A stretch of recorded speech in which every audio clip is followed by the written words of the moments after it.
हाँ बताइए, क्या केस है आपका? सॉरी, लेकिन हम अपने लॉयर का वेट कर रहे हैं, अभी तक लॉयर आए नहीं है।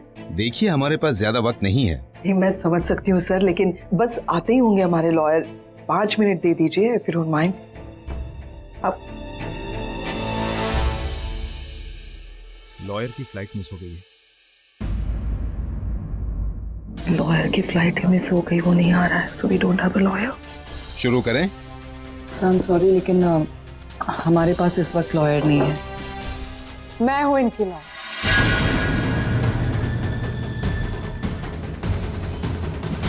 मैं हूं मिसेस रागिनी पटेल की lawyer. I am sorry sir, लेकिन ये हमारी लॉयर नहीं है, हम इसे अपना केस नहीं दे सकते। रागिनी प्लीज प्लीज मेरी बात समझने की कोशिश करो। देखो, एक बार मेरी बात सुन लो, उसके बाद तुम्हें जो डिसाइड करना है कर लेना, but please hear me out Ragini. देखिए, आप लोग बाहर जाके ये डिसाइड कीजिए कि आपका केस कौन प्रेजेंट कर रहा है। Yes sir. Ragini please. Excuse me.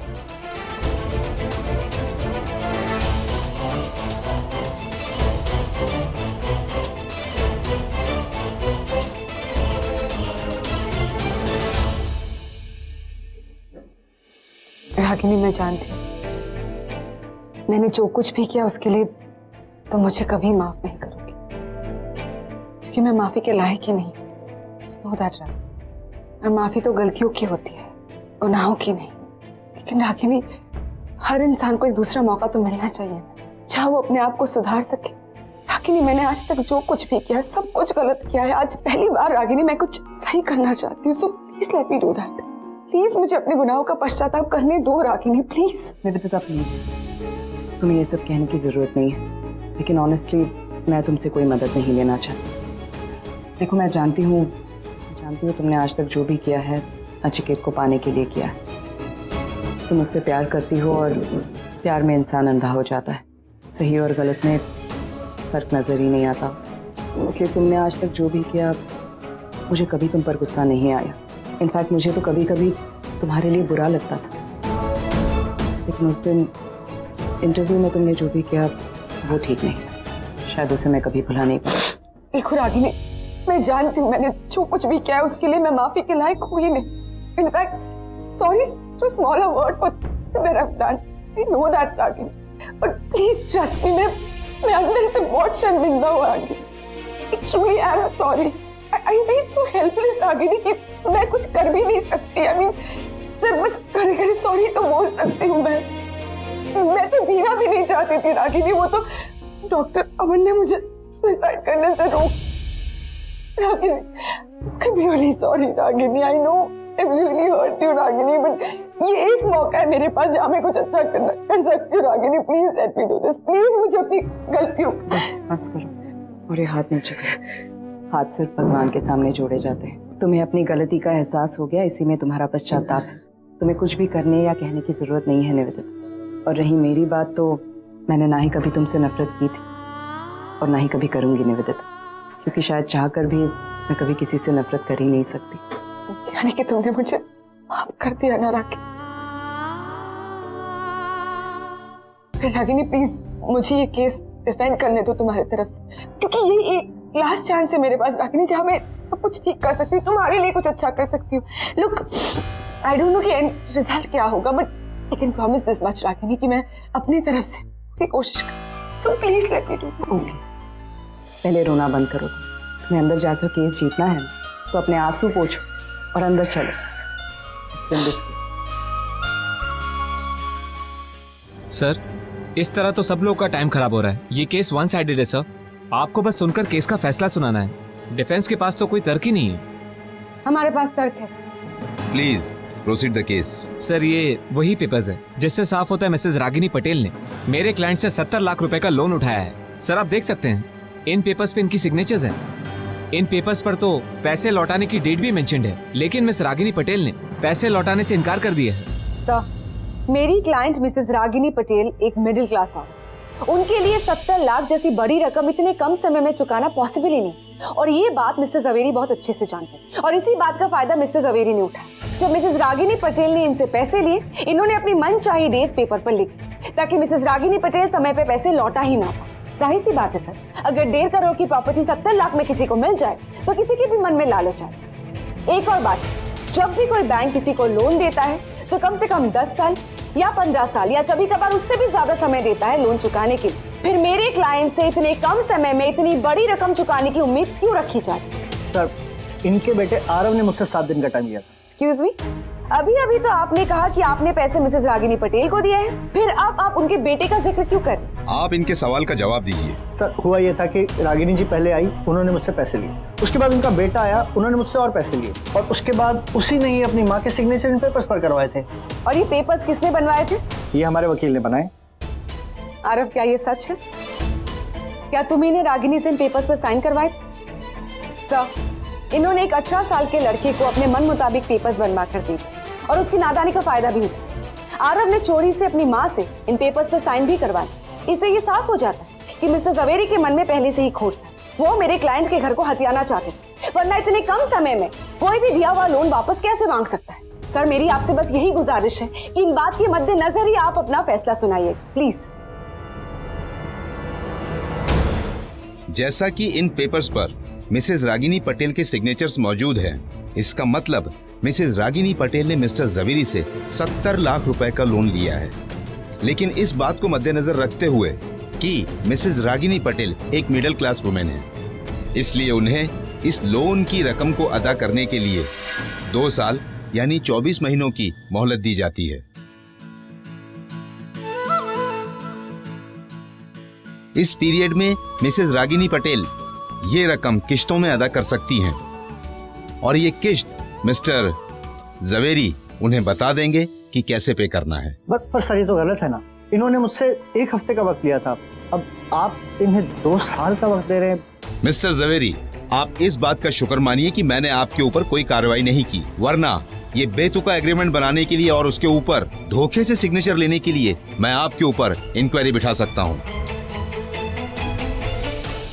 The case is close. Thank you sir, thank you very much. Pam, Pam, भैया सॉरी, मैं ऐसे ही निकल रही थी। Thank you so much Nivedita, तुमने मेरे भाई और भाभी की मदद की। Thank you doctor Aman for everything. Please don't be formal Pam. Thank you तो गैरों को दिया जाता है, दोस्तों को नहीं। निवेदिता, एक minute, I am really very sorry, लेकिन हम दोनों दोस्त थे, अब हम दोनों दोस्त नहीं है, so you know. Pam, I know, जो कुछ भी मैंने किया है उसके बाद I am in no position to say sorry. Still Pam, दिल से माफी मांगती हूँ तुमसे। मैंने रागिनी से भी माफी मांगी है, एंड आई एम लकी कि इतना सब कुछ होने के बाद भी रागिनी ने मुझे माफ कर दिया। हम तो यू नो व्हाट, रागिनी बहुत अच्छी है, मतलब कुछ हद से ज्यादा ही अच्छी है, इसीलिए वो आसानी से सबको माफ भी कर देती है। लेकिन मैं रागिनी तो हूँ नहीं, मेरे लिए आसान नहीं है तुम्हें माफ करना। तो पुरानी दोस्ती के लिए मैं बस इतना कहूंगी कि तुम जहाँ भी रहो खुश रहो और हमेशा हंसती रहना। और तुम अपने काम में माहिर हो ही, तो तुम्हारे करियर के लिए, तुम्हारे काम के लिए I wish you all the best. हाथ तो मिला ही सकती हो यार, आखिरी बारी से। यू टेक केयर, या एंड या थैंक यू अगेन आज की हेल्प के लिए। Doctor Aman, I will call you. Yeah. Thank you so much. Bye. Come.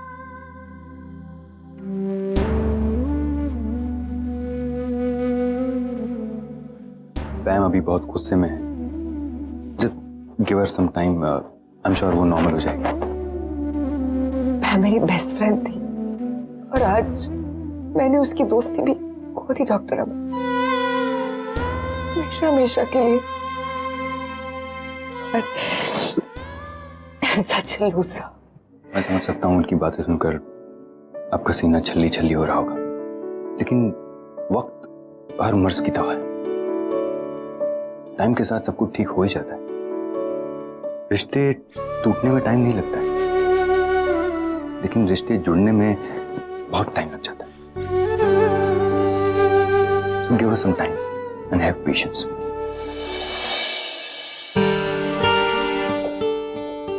Coffee. Thank you.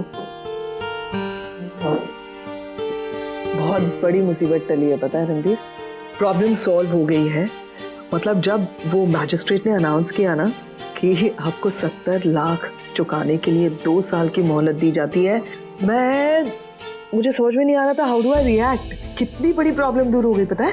हाँ दैट्स ग्रेट मॉम, लेकिन मुझे ये समझ में नहीं आ रहा है कि निवेदिता आंटी माँ और डैड के लिए वो केस लड़ सकती है।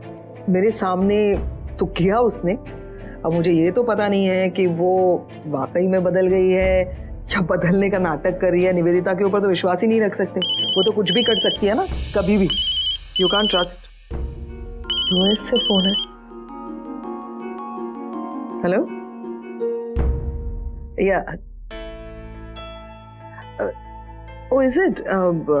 I knew he's not around, so I really don't know. But if you don't mind, can I take the message? Yes. Yes, surely, sir. Yeah, thank you. Bye-bye. क्या हुआ? क्या हुआ? नील के सीज्ड अकाउंट्स और सारी प्रॉपर्टी रिलीज हो गई है। वाह! मॉम कितनी अच्छी खबर है ये। Brilliant news. और उन्होंने कहा कि नील को बस फॉर्मेलिटी कंप्लीट करने के लिए यूएस वापस आना पड़ेगा, कुछ पेपर साइन करने हैं, बैंकर से मिलना है, इन्वेस्टर से मिलना है, मीटिंग वगैरह, बस सब कुछ क्लियर हो गया यार। मैं व्हाट हैपेंड? वो सब तो अच्छा है, पर मॉम अगर वापस डैड अमेरिका जाएंगे तो यू नो। या एक्चुअली न्यूज सुनी और मैं इस सब के बारे में भूल ही गई। अगर नील अमेरिका जाएगा तो हम सबको भी जाना पड़ेगा ना। अरब, मुंबई में अच्छी कॉलेजेस कौन सी है? हाँ बहुत सारे, इनफैक्ट कुछ तो वर्ल्ड रेनाउंड। नाइस, क्योंकि मैं सोच रहा था सुहानी और मेरा एडमिशन यहाँ पे अगर हो जाए तो। हाँ, मैं भी यहाँ किसी बड़े हॉस्पिटल में जॉब कर लूंगा, लेकिन कॉलेजेस में एडमिशन लेना बहुत मुश्किल है। अरे तुम लोग खाली मेरे को बोलो ना कौन से कॉलेज में एडमिशन चाहिए। सच में? हाँ, बड़े बड़े कॉलेजेस के प्यून से जान पहचान है मेरी। हाँ, कोई ना कोई तो लोचा हो जाएगा, जोल हो जाएगा। किस एडमिशंस की बात कर रहे हो तुम? डैड तो वापस यूएस जाने की बात कर रहे हैं। क्या? और सिर्फ प्रे करो कि मॉम मान जाए हमारे साथ अमेरिका जाने के लिए, वरना वापस अलग अलग रहना पड़ेगा सब। हाँ, अब हम अलग अलग नहीं रहेंगे, हम सब साथ में रहेंगे। हम जहाँ भी जाए मॉम डैड हमारे साथ ही होंगे, दैट्स फाइन। तुम सबके साथ मैं भी जाएगी अमेरिका, पहले बोल के रखती है। अरे मेरा तो कब से सपना है कि मैं अमेरिका जाएगी, इंग्लिश बोलेगी, वो गोरी मेमों की तरह ऐसी ऊंची ऊंची सैंडल पहनेगी, ऐसे बाल बाल ऐसे हिलाएगी, एकदम प्यामते के जैसे। और है ना, मैं वो टैटू भी बनाएगी इधर इधर। कैसा पता है? इच्छाधारी नागिन का। तो बस अगर अमेरिका जाना ही है तो हम सब साथ में जाएंगे। हाँ, बस भगवान को प्रार्थना करो, सब ठीक हो जाएगा, सब साथ में ही रहेंगे।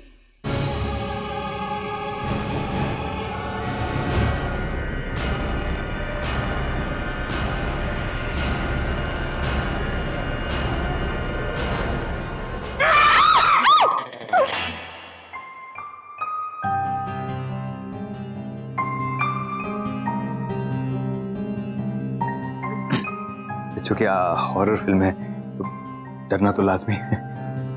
या मैं वाकई डर गई थी। एक्चुअली मैं हाँ वो ये हॉरर फिल्म्स देखकर मुझे तो रात भर नींद नहीं आती लेकिन मैं देखता जरूर हूँ। You know I enjoy horror films. आप तो बिल्कुल मेरी तरह है। मुझे भी बहुत डर लगता है, पर फिर भी देखती हूँ, बहुत मजा आता है। हाँ हाँ, तो एक और देखें।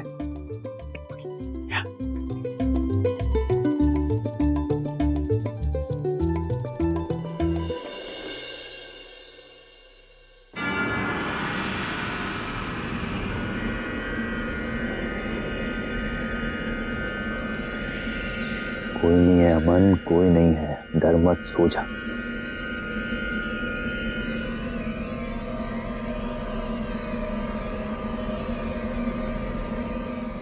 जय हनुमान ज्ञान गुण सागर जय कपीश लोक उजागर रामदूत अतुलित बलधामा अंजलि पुत्र पवन सुत नामा मान।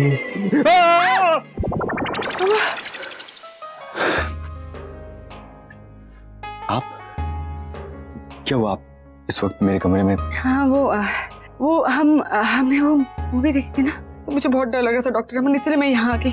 क्या मैं आपके कमरे में सो जाऊँ आज प्लीज? हाँ क्यों नहीं।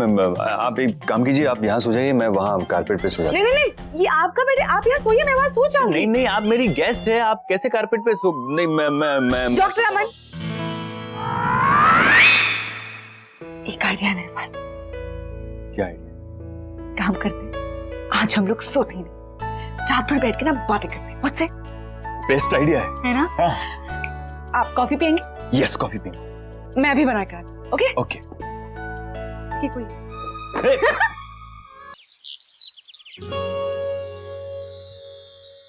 Good morning.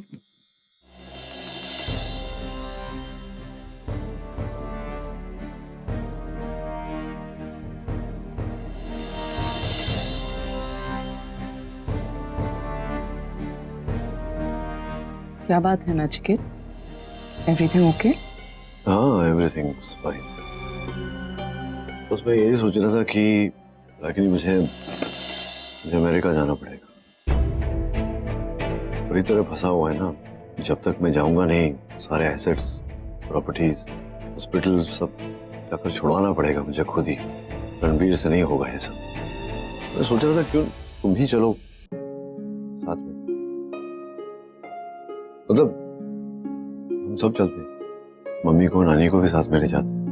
वहाँ सब कुछ है, डॉक्टर्स हैं, नानी की देखभाल करेंगे, मम्मी के घुटनों का इलाज भी हो जाएगा, स्टाफ है, तुम्हें एक दिन भी काम करने की जरूरत नहीं। मतलब अगर तुम काम करना चाहती हो तो हॉस्पिटल अपना ही है, वहां कर सकती हो। तो आई मीन सब कुछ है वहां, बस तुम्हारे सिवा। चलोगी तो सब एक साथ मिलकर रहेंगे हंसी खुशी। नचिकेत, तुम जानते हो ना ये घर मेरे लिए कितना खास है। मैं यहीं पैदा हुई, इसी घर में बड़ी हुई। इस घर के कोने कोने में मेरी बचपन की यादें छुपी हुई हैं। फिर तलाक के बाद वापस इसी घर में आ गई। निशी और आरव भी यही बड़े हुए, इसलिए उनकी बचपन की यादें भी इसी घर में बसी हुई हैं। लेकिन ये बात भी सच है कि इससे आगे की जिंदगी का हर पल, हर दिन, हर लम्हा मैं सिर्फ तुम्हारे साथ बिताना चाहती हूँ। इसलिए ये डिसीजन लेना मेरे लिए बहुत ही मुश्किल है। लेकिन कुछ देर के लिए अगर हम इस सब के बारे में ना भी सोचें, अगर प्रैक्टिकली सोचे, तो ये करना इम्पॉसिबल है नचिकेत। माँ और नानी को अमेरिका लेकर जाना नामुमकिन है। वो लोग कभी वहां एडजस्ट नहीं कर पाएंगे, और माँ तो कभी राजी होंगी ही नहीं। और फिर उन लोगों को यहाँ छोड़कर मैं तुम्हारे साथ अमेरिका कैसे आ सकती हूँ? मैं जानता हूँ कि तुम इस घर से बहुत अटैच्ड हो, लेकिन घर में अगर लोग ना हो तो वो सिर्फ एक मकान होता है। ठीक है, जैसे किसी अच्छे से फैमिली को दे देंगे रेंट पे, संभाल लेंगे, या नहीं देंगे रेंट पे, केयरटेकर रख लेंगे, संभालने वाला रख लेंगे। यहाँ नानी और माँ को मैं मनाऊंगा। मैं उनका जवाब जानती हूँ नचिकेत, वो लोग कभी राजी नहीं होंगे। रागिनी, समझ नहीं रही हो तुम। मेरा सब कुछ वही है ना, काम, नाम मेरा, जो भी मैंने किया है वही किया है। लेकिन नचिकेत, मेरा काम, मेरे रिलेशंस, मेरी लाइफ यहाँ है, इसी शहर में है। सब कुछ क्या है यहाँ तुम्हारे? क्या क्या दिया है इस शहर ने तुम्हें दुख के अलावा? सब कुछ तो छीन लिया तुमसे, तुम्हारे पति को, तुम्हारे बच्चों को। आज भी देखो, कारण जो भी हो, 70 लाख रुपए का कर्जा है तुम्हारे साथ। खत्म करो, पैसे भरो, चलो वहां नई जिंदगी शुरू करो। आई डोंट बिलीव कि तुम मुझसे ये पूछ रहे हो कि इस शहर ने मुझे क्या दिया।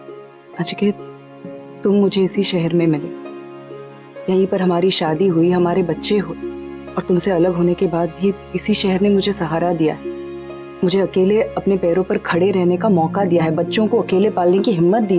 तुम पूछ रहे हो कि इस शहर ने मुझे क्या? तो क्या अब भी तुम अपने बच्चों को अकेला पालना चाहती हो? तुम सुनो तो सही मैं क्या बोल रहा हूँ। तो यहाँ मैं क्या करूँगा? मुझे किसी और के अस्पताल में काम करना पड़ेगा। वहाँ मेरा बना बनाया नाम है, पूरा करियर है, हॉस्पिटल की चेन ली है, कौन चलाएगा उसे? रणबीर, सुहानी, आगम, मेरी छोड़ो, उनके फ्यूचर की सोचो। बच्चों की बात छोड़ो नचिकेत, बच्चे अपना फ्यूचर बना लेंगे। उन्हें अब हमें स्पून फीडिंग करने की जरूरत नहीं है। और वैसे भी अगर उन्हें सब कुछ सजा सजाया एक थाली में मिल गया तो उन्हें चीजों की वैल्यू समझ में नहीं आएगी। तुम ही कहते हो ना कि बच्चों को खुद मेहनत करने दो, उन्हें संघर्ष करने दो, आगे बढ़ने दो। फिर ठीक है, लगता है तुम नहीं मानोगी मेरी।